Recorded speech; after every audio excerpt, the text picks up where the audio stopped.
আসসালামু আলাইকুম। কেমন আছেন সবাই?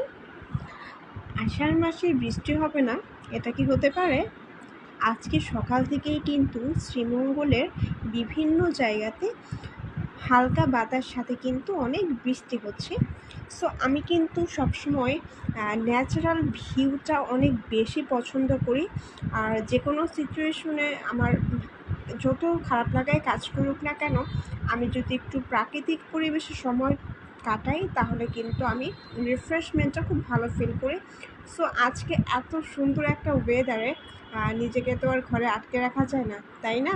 তাই বেরিয়ে পড়েছিলাম প্রাকৃতিক সৌন্দর্যটাকে উপভোগ করার জন্য। আকাশে হালকা মেঘ জমে আছে, আর মাঝে মধ্যে ঝিরিঝিরি বৃষ্টি হচ্ছে, সাথে হালকা বাতাস। এটা যে কী এক দারুণ অনুভূতি, এটা তো আপনারা খুব ভালো করে ফিল করতেই পারছেন। আর দেখতে পাচ্ছেন সামনে কিন্তু ধান ক্ষেত, তাল গাছের সারি, পুকুর সব কিছু মিলে কিন্তু সময়টা বেশ উপভোগ্য ছিল আমার কাছে। এছাড়াও সবচাইতে বেশি উপভোগ্য ছিল হচ্ছে এখন কিন্তু ধান একবার তোলা শেষে নতুন করে কিন্তু কৃষকেরা আবার ধান বপন করছে। আর যেহেতু বৃষ্টির সিজন, এখন কিন্তু কৃষকদের আর কী করতে হচ্ছে না, নিজেদেরকে কল থেকে পানি দিতে হচ্ছে না, প্রাকৃতিকভাবেই কিন্তু পানির যোগানটা হয়ে যাচ্ছে। কত সুন্দর আমাদের অপরূপ বাংলাদেশ, তাই না?